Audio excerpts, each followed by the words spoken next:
Okay. All right. So what you were saying now? Tell me, are you recording now? Yes. Okay, what I was saying was when you have a child and they have special needs or whatever, Uh-huh. I don't know how they take it, but it's like they have the child walking around looking like any kind of way Mm-hmm. that you will see them and wonder what's wrong with that child Mm-hmm. or what's wrong with that person. I made sure that when I brought my son outside, that he looked presentable. I made sure he had manners. I treated him like I would treat anybody else. Made sure he had a haircut. Like, I didn't have him walking around just looking crazy just because he had a disability. Right. I didn't give him any crutch to stand on. And to this day, I don't. Like, I don't let him lean on, well, I have autism, so I should be able to do this. And nobody should correct me or anything like that. I ain't do that. Mm-hmm. I'm going to correct you the same way I would correct my other child. Mm-hmm. So that's what I did. And I feel like some people just don't do that. They lean on that. You have autism or you have this. Mm-hmm. And then you told me he was making like a 3.7 GPA. Yeah, he had a 3.7 GPA when he graduated. Okay. I didn't slack off with him in any area. I'm going to treat you like I'm going to treat any other child. I'm not going to let you just slack off in your grades and be like, oh, you have autism. And every kid that has aren't evil. They can't look at a number and tell you something. So people have that mixed up too. They think like, oh, you have autism, you should know everything. No, you ain't gonna know everything unless you open up a book and read it. Right. And that's something that I did too. Like, I always make my kids turn off the TV and go read. Mm-hmm. Used to piss them off, but that's good. It worked out. Mm-hmm. Because when you told me that, I was actually thinking about that. Because I always made C's in school, right? I was like an average person. And I was like, I ain't never got diagnosed, but I could function. You know what I'm saying? I'm like, could they be diagnosing these kids wrong? Just call anything autism. Because one thing you told me, you said he didn't have any interest in doing something. And I was like, I didn't have interest in cooking. You know what I'm saying? It's certain things I don't have interest in.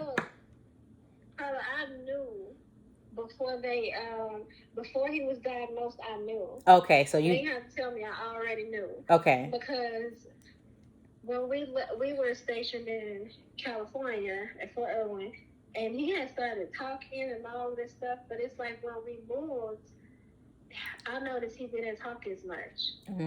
It was like he regressed. Was that after a shot or a vaccine?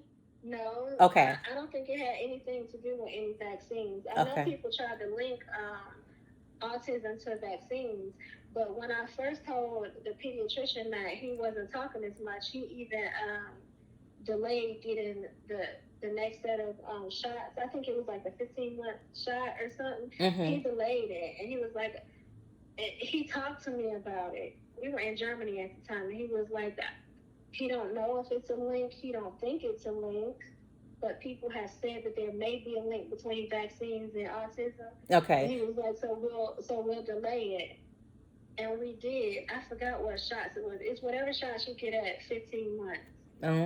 So you noticed something before 15 months? I noticed it before. Oh. And I noticed like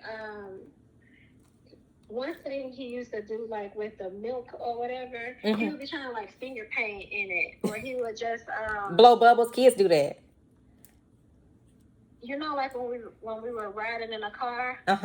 He liked to see the we had like his baby shoes hanging in the car thing, mm-hmm. on the top of the mirror, and he would just be focused on that all the time. So it was stuff that I noticed before. Okay. But in Germany, I don't know if it's everywhere, but we were in Germany at the time, and they didn't diagnose you before too. Mm-hmm. So when we went to, and everybody gets WIC in Germany. Okay. So were getting WIC and through pediatrician, like I went through both. Both of them offered me therapy, and I took it. So I would have a person that came to my house that worked with us, and then of course, like we would go to whatever the pediatrician had set up, go to therapy too. Mm-hmm. He was able to go to school and get one-on-one therapy. And I want to say when he was 5, no, he was close to 4.5, right before he turned 5, we got a diagnosis. But before I got that diagnosis, I already knew. Mm-hmm. Because all the therapy and all the stuff that we went through, mm-hmm. I was really just waiting on an official diagnosis. Okay. But I already knew. Okay. But the therapy and stuff that they offer, it really did work because, you know, they were helping him with his speech and how to express himself. They gave him sign language. We did sign language for a couple of years. So he wasn't talking at first? And then you... No, because he wasn't talking. Now he won't shut up. You won't believe it. But it worked out. Mm-hmm. But yeah, we had ups and downs like through the years, but it definitely worked out. But like I was saying, I think it was part because of how I treated it too. Right. I didn't let him slack off. Okay. Whatever, for instance, like school, mm-hmm. You know, they gonna give you an IEP or whatever because of your diagnosis. Now, you can choose to let if your kid is on a level of doing like the remedial work or whatever, mm-hmm. You can let them keep doing that because that's what kind of class they're in. Or you can just let them do what they're supposed to be doing on their grade level. I always chose to let him do, let me see if he can do it on his grade level, then that's what he's gonna do. Mm-hmm. He gonna do everything everybody else is doing instead of just automatically treating him different because of that IEP. Mm.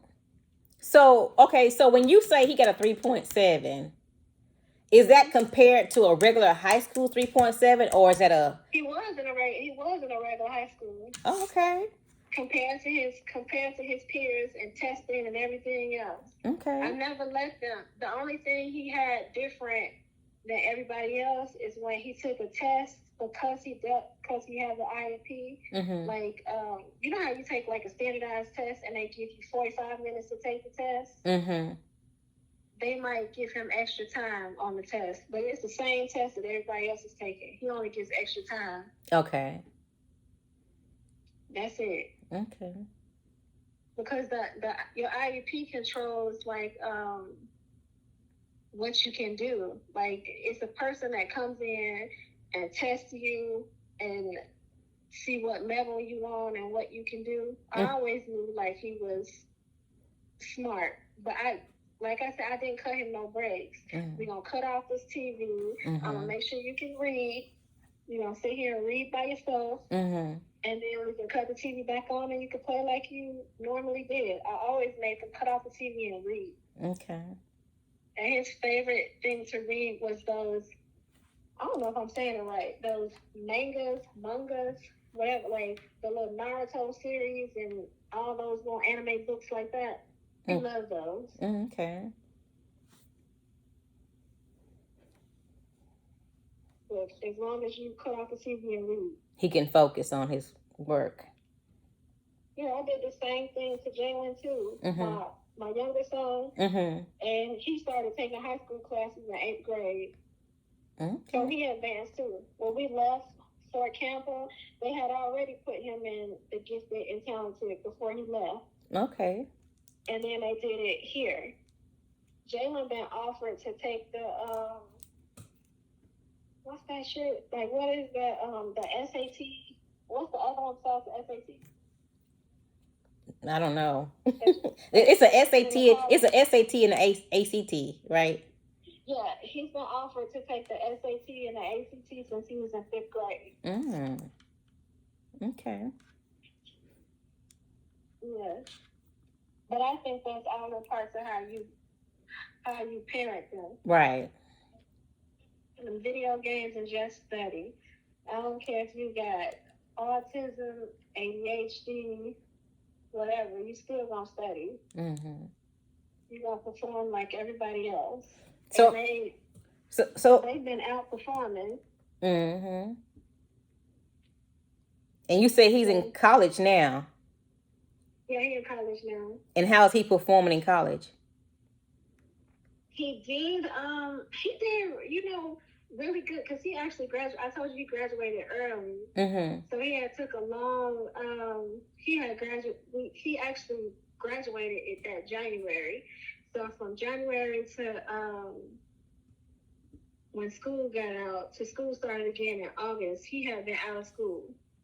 So he had took a long little break, and then he started, and then he got bored. Like, I want to say, like, that second semester. But he did pretty good, though. So he did end up getting a C. But once he saw that C, it was like a boost. But he knew he had slacked off, though. So, yeah, he did good. Okay.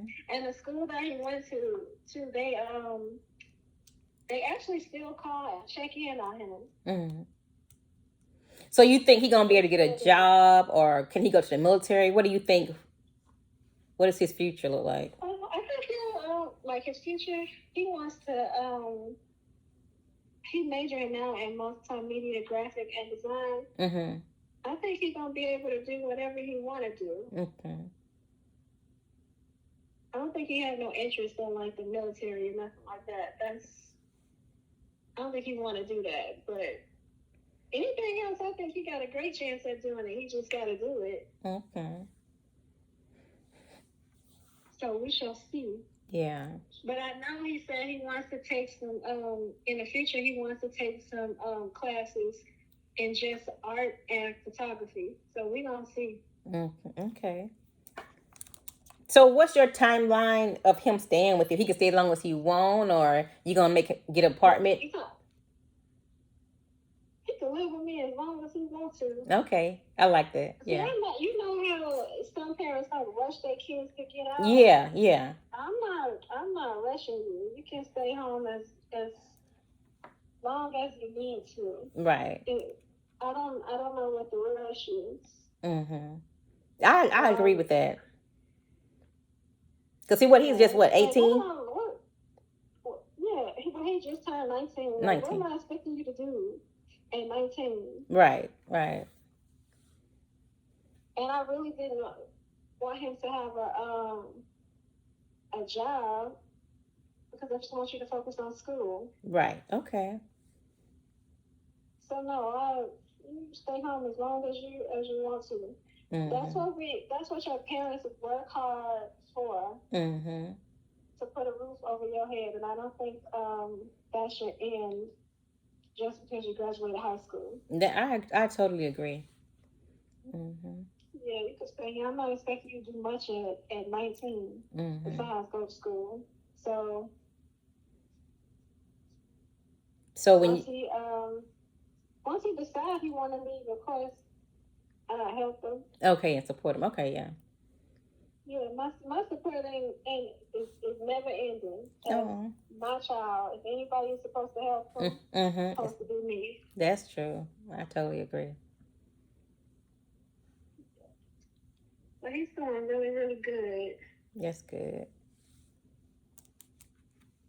Any more questions? No, that's it. Yeah, that was cool. All right, let me stop. What? No, I said no. That was cool. Yeah. Like I have a lot of people who like assume that like when you say that, they just like if you say like autism, they be like, oh, like you just said, like he dying. I can look at them like, oh. Like, just don't ask him no direct question because he might answer and hurt your feelings. Because he gonna be straight up. Yeah, like, besides that, like, he cool. Okay. Like, he real good. I remember one time we was at Fort Campbell, and he was leaving Taekwondo, and this girl, I forgot her name, but her dad asked him, like, I see you over there looking at my daughter. What you looking at? And he was like, well, she pretty. Okay. And the man he didn't expect him to say that. So he was just looking like, you better watch it. Like, he was playing. He's like, you better watch it. He was like, what am I watching? And that little girl was like so tickled. She just used to follow him around after that. Oh. That's cute. Like, you shouldn't ask. And then it was another little girl that used to go to, what was this? Was it the Taylor Center? Whatever that center was that the kids on post used to go to. Mm-hmm. She had asked him, like, what she say? Do you think I'm fat? And he was like, yeah, you fat. And her feelings was so hurt. She was like, well, Gary found me fat. And he was like, she is fat. So then she came back and was like, do you think I'm pretty? He was like, yeah, you're beautiful. Aww. And I was like, see? Yeah. You could be two things at once. Yeah. Be fat and beautiful. Right. But don't be asking nobody. Be confident. Right. Be walking around asking nobody, do you think I'm fat? And then turn around and get mad. You knew your ass was fat when you asked that question. So they had the lady from the center calling me and was like, well, he wasn't so nice. And I was like, well, no, she shouldn't ask that question. Right. Because if you don't want the answer, don't ask the question. Right. But other than that, like, he good. Okay. But people do that. Like, they'll act like if you say, my child has autism or something like that, they'd be like, oh, like I said, autism, not cancer. Like, he not dying. Right. Like, he is good. But there must be like different stages of autism though, right? Like different people. Yeah, there's a big spectrum. Okay. And I don't think that's what a lot of people don't get either. Okay. Like, you can have autism and be successful. Mm-hmm. Like, look at Elon Musk. Also, he's one of the richest people in the world. Yeah. The creator of Pokemon had autism. Okay, I didn't know that.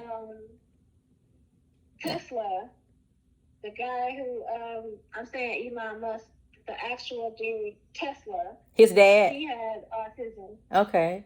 No. The guy who, what do you call that? Elon Musk's dad. No. Nikola Tesla, the one who helped invent the light bulb and all this other stuff. Mm-hmm. He had autism. There's a lot of people. Okay. What's the guy? Steven Spielberg, who have you can have autism and be successful and be functional. Yeah. Okay. Yeah. Okay. What? It's no. I want to say, like, even Chris Rock. Mm-hmm. I believe they said he was on the spectrum. So it's like autism don't have to have like a look that people think that you have to be on the spectrum, because you definitely wouldn't think my child had it if you were just to walk past him. Because like I said, I keep him dressed, like he got long dreadlocks now, but I keep his hair done and make sure he's looking good and smelling good whenever he's out in the world. So, yeah. And I think that's important. Yeah. Because a lot of people who kids have something, they just let them go. No. Yeah. That's why I was thinking it was different levels, because when you will say that, then certain parents act like it's really bad. So I think because one lady was online, she was just crying. She said, you don't understand. My child, you know what I'm saying? So you see different parents react. It can be bad. And I'm not going to say everything with us growing. I mean, he's 19 now, but when he was coming up, it wasn't always peaches and cream, but it wasn't that bad for you. No, it was times when it was bad, especially like his sleep habits. Okay. But I used to stay stern. Like I set a rule and set something, and then I stuck to it. It's like I just didn't bounce from it. So he just had to learn what to do. And I know that's like it's easy to say, but it's hard for other parents who's going through the same thing to I guess it just depends on the child. Because it can be like I know the struggle with it can be hard, but I would advise anybody to take that therapy that they give the child. If you have insurance, like put them in therapy. And I'm talking about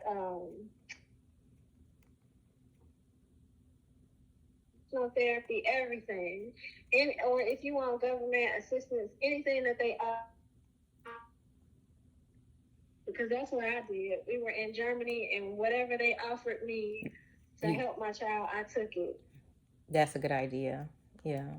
Yeah, they had so many sessions that they would come to the house and work with him. I think it was like 8 or something like that. I took all 8, and then after those sessions was up, the lady was like, "Oh, I'm gonna see if I can do this. If you could do it, because if you can, I'm gonna take that too." Anything that was available to me, I took it. That's smart. Yeah. Yeah. Even the school services, what they give. And then another thing that I did that I believe that helped him out tremendously was putting him in martial arts. Made him focus. What level did he get up to? Yeah. What belt?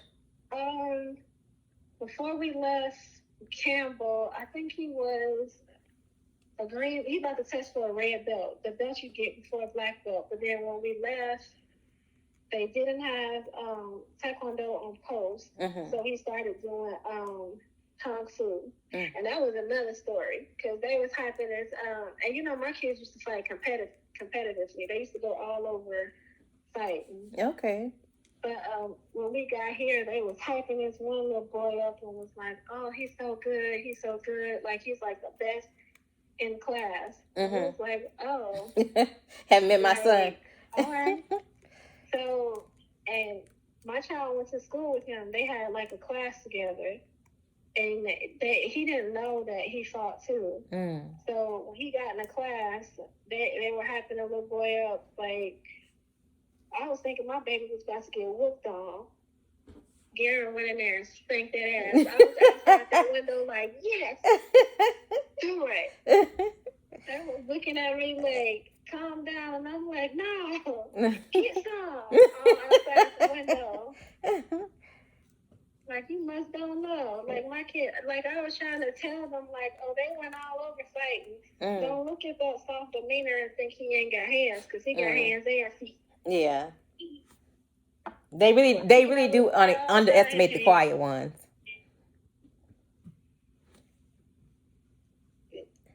He's really good. I didn't know. I was like, you should have asked. Instead of not just filming, because he'll look quiet. It's always the quiet ones that'll lay hands on you. That's one thing I would hate too. Like for somebody to run up on him thinking like, oh, he got autism, he must be soft, because we're gonna get another thing. So it's good you put him in that thing then, so he'll know how to defend himself. Yeah. Yeah, homie got hands and feet. And he's not afraid to use them. He will defend himself. That's good. Yeah. Yeah. Yeah, look, I should like post a picture because he's so cute. He's so handsome. Like one time we went into Ross and it was like these little girls just following him. And I'm like, Gary, you don't see them little girls who? It was like, I'm not paying them no attention. I'm like, look at you. And then my sister on the phone all hyping him up like, yeah, they just fans. I'm like, girl, we're hyping him up. But he is a little cutie though. Like tall, slender, got the little hair. He's like so cute. But he don't be paying nobody no attention. Okay. I gotta get him outside more. Yeah. But I think people be getting on his nerves though. Because he like his space. But he is the cutest, sweetest little boy. I don't know if you ever was there when I brought him up to the class. Everybody remember Jalen, but they don't remember Gary. I think I saw a picture of him, of both of them. I think he showed us a picture of them. Yeah. That's been so long though. What, like almost 7 years since I seen him. Since you've been here. I remember Christine being up there and feeding him brownies. Oh, really? Yeah, he still remember that. So I remember I went to your job and I got brownies. Oh, that was nice of her. But yeah, he a little sweetheart though. Okay. I got him in college. Now I got a sophomore and a first grader. And I think the first grader is the one that's going to give me the most trouble. Why you say that? Because she just talks so much. She do. Non-stop. You wouldn't believe it, but she actually like been right next to me. Oh, really?